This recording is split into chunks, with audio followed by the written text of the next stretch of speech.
It's the first time since you've been GM of the Bears that you don't have a new coach Yeah. or a top 10 pick. So how Yes. does that change the experience for you this week? Yeah, the offseason is completely different.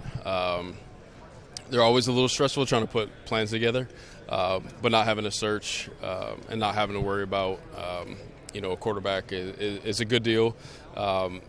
We've been able to focus on the rest of our team, and we're looking forward to making the right decisions and putting this team in a position to not only get back to where we were last year, but to clear that hurdle and get to the championship game. Yeah, it's a different hurdle for you going into this offseason knowing the cap constraints that you haven't really had to deal with. Yeah. There's restructuring, there's cap casualties that are going to have to be made. How do you prioritize what you want to do with this roster? Like, do you work from top down, or how does that work from your standpoint? Yeah, I think the first thing is getting together with my staff, understanding what the landscape looks like. We kind of create this mesh board of what the draft and free agency looks like, as well as cap casualties that may not have happened yet. And then we put a plan together. Then the next thing is meeting with our coaches, make sure that we have alignment with what we need to have success and take our team to the next level. Once we have all of that, that's when I meet with the money man, Matt Feinstein, who really talks about our constraints and what we can and can't do in terms of how that impacts us today and down the road. So we'll put up guardrails or prioritize different positions. It's tough also because you're also trying to stay open-minded with things that may pop up. If it's trades or something you didn't expect, you got to make those adjustments. So there's a lot of work that goes into it, but our goal is to make as much clarity as possible so when things happen, we can move fast. You mentioned Jaquan Brisker, and you talked about, he was one of your first draft picks, and how the emotions come into play. Now 5 years into it, is that hard to separate at all when you get to these decisions that are going to have to be made? It's really difficult. I talked about this earlier, but especially when you win games, you create this really deep relationships, and you see guys help you get to the next level.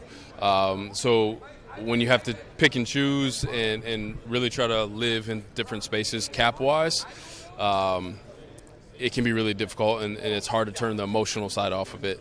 But at the end of the day, we got to do what's best for our organization. I remember last year you saying that the draft, free agency, all really aligned with your needs of how you wanted to improve this team. How do you feel like draft, free agency aligned with your needs this year? Yeah, I think there's some good alignment. Where we operate in free agency based on how much money we have is kind of going to determine that. Draft-wise looks good. I think anytime you're O-line and D-line have a lot of prospects that you like, especially at this phase, it's good for your football team. So we'll keep an eye on both sides and see if we can bring it all together like we did last year. A lot of it last year was overhauling the offensive line, and the Joe Thuney trade really kicked that off. I think people are thinking this year, well, let's see how the defense gets addressed in a lot of things. I'm more so curious, how do you consume and watch the Super Bowl? Because everyone talks about it being a copycat league. Do you look at the Seahawks and do you look at the Patriots? Do you watch it from a GM lens, or how do you watch that and kind of incorporate that into what you think you might need to do? Yeah, I think you have to look at it through a GM lens, and you want to know what works, what can help you win a championship. And I got a ton of respect for John Snyder, someone that I've always looked up to in terms of how he's built teams. Obviously, to get to the Super Bowl again for him is incredible. So we'll take some notes on how they put their team together, how they draft is really important, decisions that they made along the way. You always want to do a little research to make sure that you're doing things that are kind of the championship way. It's hard not to look at it through that lens. We talked about the offensive line. Darnell Wright was a huge piece of that as well, knowing that he's up for an extension. Is that a priority for you this offseason? Yeah, it's definitely a priority. There's a lot going on right now. We'll eventually start having those conversations. It's been cool because anytime you have a new coaching staff come in, you're hoping that they saw the same vision as you did. And in terms of Ben, Dan Rochar, Kyle Devan, they share that vision. Not only, we're excited about where he's at, but we're really excited what Darnell can be. If he continues to put in the work that he has been.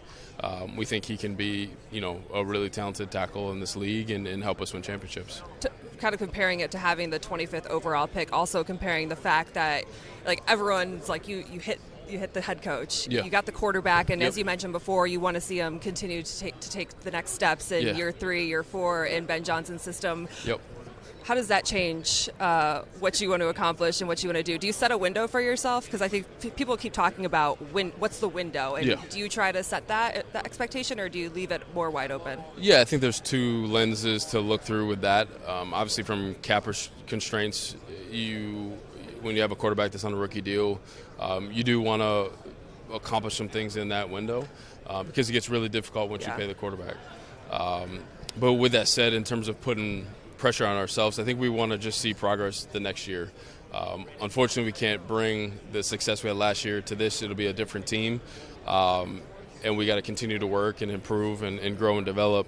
But with that said, you want to make sure that you put the best team that you can on the football field, and there's some opportunities now that those windows might close as you move further down the road with a bigger quarterback contract. We have to talk about Ian Cunningham getting the GM job for the Falcons. Yeah. He said he wanted everyone to give you crap about your tan because you got to enjoy vacation. And this guy. Yeah. And he's busy getting things going in Atlanta. But the compensatory picks is obviously a topic of conversation. Yeah. You mentioned having conversations with the league. What kind of answers are you looking for from them? Yeah, I just, they had a rule in place. Ian's the general manager. He's running the team, putting the roster together, drafting, free agency, everything the traditional GM does. The structure is just a little bit different. So we're looking forward just to getting a response on why the change in the rule for us. So we'll just work through that. We're going to communicate through the right channels. Not trying to make a lot of noise from it. I try to make it very clear. The energy and effort to help develop Ian is for his development, and really it was for us to be as successful as we could be as a football team and putting the roster together. Delegated a lot to him so that when he had the opportunity to get into the GM chair, he was further along than I was. So he had the least amount of blind spots as possible. And the conversation that I had with the Falcons was being very clear with that. Like, they're going to guy that I'd find it hard to believe there's many guys, first-time GMs, that are going to be as prepared as Ian. And they should find that out, and they should have some success too. Jeff King being promoted, a great story, intern all the way to assistant GM. And I always say he's the guy that founded Tyson Bagent. Yeah. He's the one that scouted him. What is he going to add to that position? Yeah, Jeff's got a really unique perspective on football. Being, for our staff, the guy that really played NFL football last, he understands the coaching dynamic. He understands scheme. He understands what other teams are doing strategy-wise, and is able to give us a lot of really good feedback in terms of things that we should do. I think the player perspective, the locker room perspective, is something I always want to be tapped into. I know that decisions impact the locker room, but I want to make sure that we keep enhancing our locker room and communicating to our locker room the proper way so that we can be a really good organization. So Jeff's a fantastic evaluator, sees the game the right way, and also is a great teammate to the rest of our staff. Do you listen to podcasts that players go on in the offseason, or do you stay away? I stay away. Okay. Yeah, I try to have a clear mind on everything, but Caleb was on, obviously, a podcast, and he said he wants to be the number one offense in the league next year. Also talked about being a little bit of a maniac, and just in terms of how he wants to be the best on the field. Yeah. When you hear your quarterback continue to make that message public, I mean, what excites you about that? I mean, his overall maturity from the day he got into the league to what it is today is really impressive. That growth is really impressive. I got to give Ben a lot of credit for that. They spent a lot of time together. He's starting to do the things, not just say, but do the things that professional quarterbacks do. And that gets me excited, because if his mentality is that, it'll start rubbing off on a lot of the other guys. And if we get the whole crew moving with that mentality of trying to be the absolute best in the league, one of one, we're going to be in a really good spot. All right, Ryan Poles, I appreciate your time. Absolutely. Thank you.